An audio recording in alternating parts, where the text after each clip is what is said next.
Welcome to my channel. இன்றைக்கி நம்ம என்ன பார்க்க போகிறோம் அப்படின்னா எண்ணெய் கத்திரிக்காய் குழம்பு. அதுக்கு கத்திரிக்காவை சின்ன கத்திரிக்காவை எடுத்து முழுசு அந்த நாலாக கட் பண்ணி வச்சுருக்கோம். அதுக்கு வணக்கிறதுக்கு வெங்காயம், இதிலேயே வெங்காயம், தக்காளி, ஒரு 3 தக்காளி எடுத்து வச்சுருக்கேன், சின்ன வெங்காயம், பூண்டு, இஞ்சி. சரிங்களா? ஃபஸ்ட்டு கத்திரிக்காவை எண்ணெயில் வணக்கி எடுத்துக்கலாம். எண்ணெய்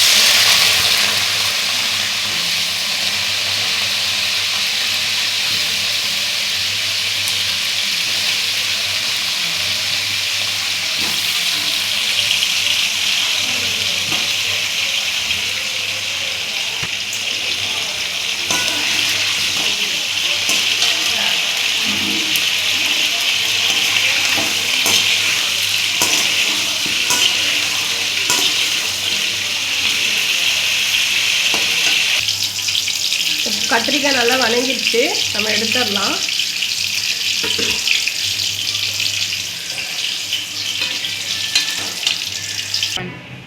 அடுத்ததாக எண்ணெயை கொஞ்சம் காய வச்சுக்கிட்டு நம்ம வணக்கி அரைக்கிறது இருக்குல்ல, அதுக்கு ஃபஸ்ட்டு என்ன பண்ணுறோம், சீரகம், சோம்பு, மிளகு கொஞ்சம், சின்ன வெங்காயம்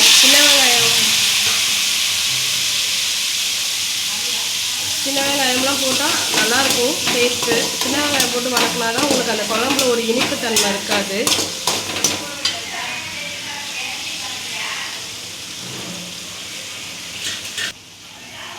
அடுத்து கொஞ்சமாக பூண்டு,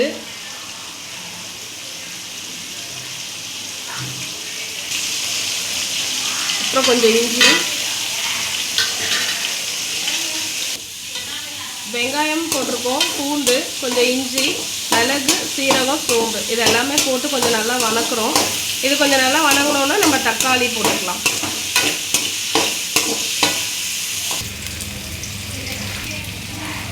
அடுத்து நம்ம தக்காளி ஒரு 3 தக்காளி கட் பண்ணி வச்சுருக்கோம், அதையும் போட்டு நம்ம நல்லா வணக்கிக்கலாம்.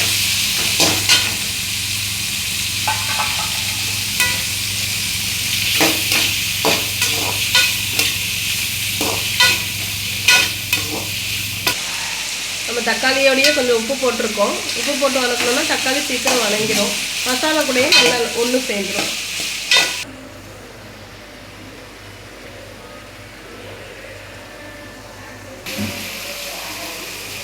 தக்காளி நல்லா வணங்கிடுச்சு. நம்ம இந்த ஸ்டேஜில் கொஞ்சோண்டு மஞ்சத்தூள்,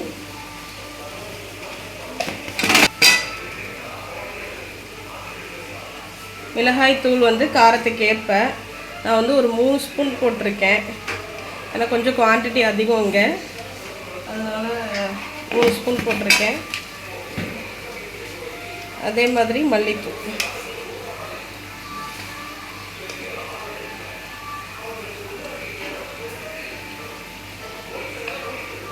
மிளகாத்தூள் 3 ஸ்பூன் போட்டிருக்கிறதுனால மல்லித்தூள் 6 ஸ்பூன் போட்டிருக்கேன்.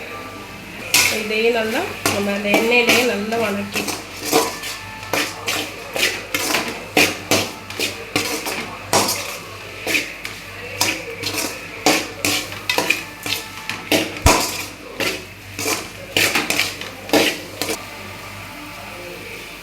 கடைசியாக துருவின தேங்காய் போட்டு இதில் நல்லா வணக்கி ஆற வச்சு எடுத்து அரைச்சிக்க வேண்டியதுதான்.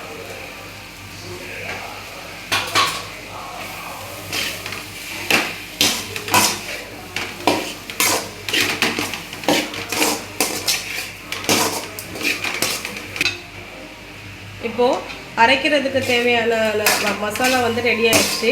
இப்போ இதை நம்ம அரைச்சிட்டு வந்துடலாம். அப்புறம் குழம்பு தாளித்து விட வேண்டியது தான். இப்போ நம்ம அரைச்சிக்கலாம்.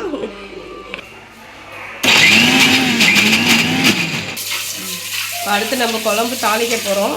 அதுக்கு வடை சட்டி வச்சு கொஞ்சம் எண்ணெய் ஊற்றிக்கலாம். எண்ணெய் காஞ்சிருச்சு, எண்ணெய் நல்லா காஞ்சிருச்சு. இப்போ நம்ம கடுகு தாளிக்கிறதுக்கு வெந்தயம், சீரகம், வரமிளகா, கருவேப்பிலை,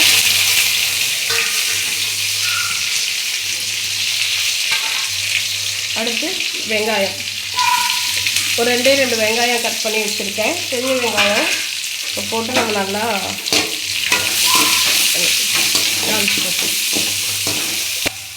இப்போ வெங்காயம் நல்லா வதங்கிடுச்சு. இப்போ நம்ம வந்து வதக்கி அரைச்சி வச்சோம்ல மசாலா, அதை ஊற்ற போகிறோம். ஆல்ரெடி நம்ம இதுலேயே உப்பு எல்லாமே போட்டிருப்போம். வேணும்னா நம்ம கடைசியாக டேஸ்ட் பார்த்துட்டு கொஞ்சம் போட்டுக்கலாம்.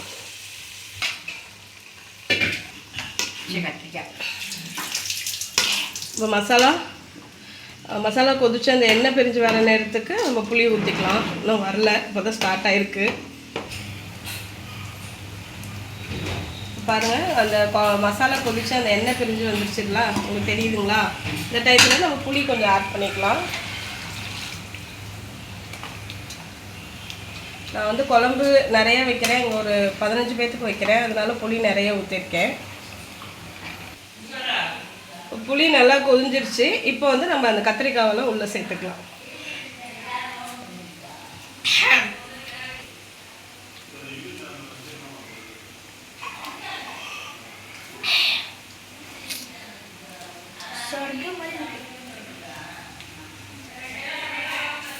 குழம்பு ரெடி ஆயிடுச்சு.